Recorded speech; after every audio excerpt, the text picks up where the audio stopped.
Vanessa, let's speak to you again, and this time Middle East and, well, the expansion of the conflict into Yemen.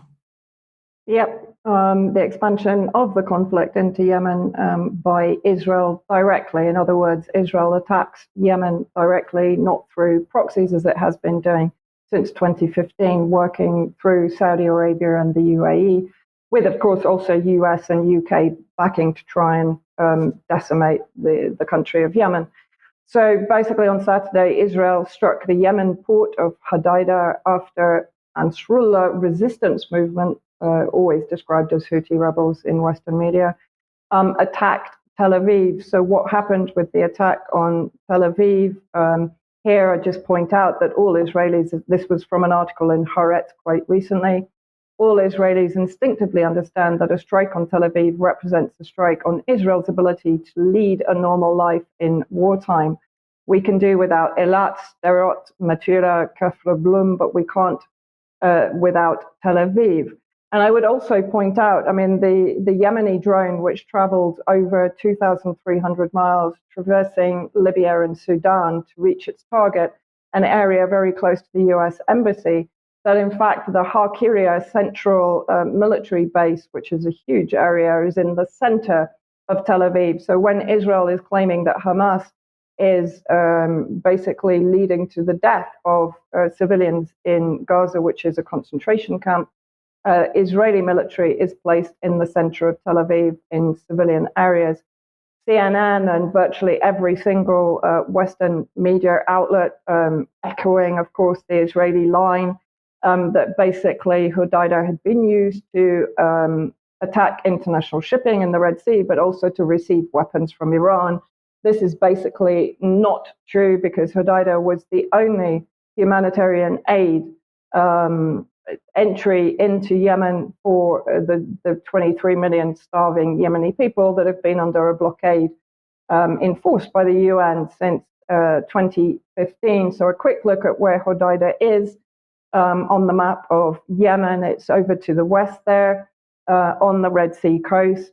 An image of the flames that rose after the targeting of the Hodeidah port area and the oil company, which led to the death of 6 Yemeni oil company employees and the injury of perhaps more than 83 civilians. This was done, these were satellite images, put together by Maxar Technologies, just showing pre the attack and then the various stages of damage to Hodeidah port during the Israeli attack. 12 F-35s took off from the Nevatim airbase, I believe, were refueled in the air and traveled 1,800 kilometers to carry out this fairly devastating attack. However, the Yemenis, the officials did put out a statement within 6 hours to say that, in fact, electricity had been restored to most areas that depend on supply from Hodeidah itself. And as I said, what is interesting, and yes, this is an escalation because this is a direct attack by Israel, from Israel, not basically apparently condoned by the US or the UK. And what this will do, as the Yemenis have stated very clearly, it will lead to an expansion of their attacks on Israel. And of course, the attack on Tel Aviv was a demonstration of their ability to do so and to bypass the Israeli air defense. So first of all, there is recent news that Yemen, Ansar Allah, the resistance movement, have opened a military coordination office in Iraq to collaborate with the Iraqi resistance, which of course regularly carry out attacks against Israeli targets from inside Syria.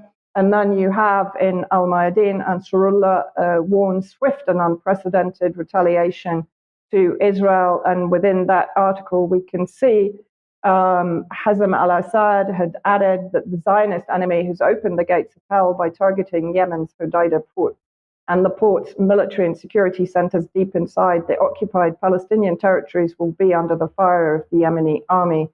He stressed that certain Arab countries have crossed the red lines by supporting the Zionist enemy, opening land corridors in lieu of the Red Sea, which is the United Arab Emirates, and opening their airspace, which is Jordan and I believe Saudi Arabia, which provided intelligence previously, and calling the Hamas movement terrorist. We warn them that their answer is on the way. So very clearly, we're seeing an expansion and an escalation in the region. Thank you, Vanessa.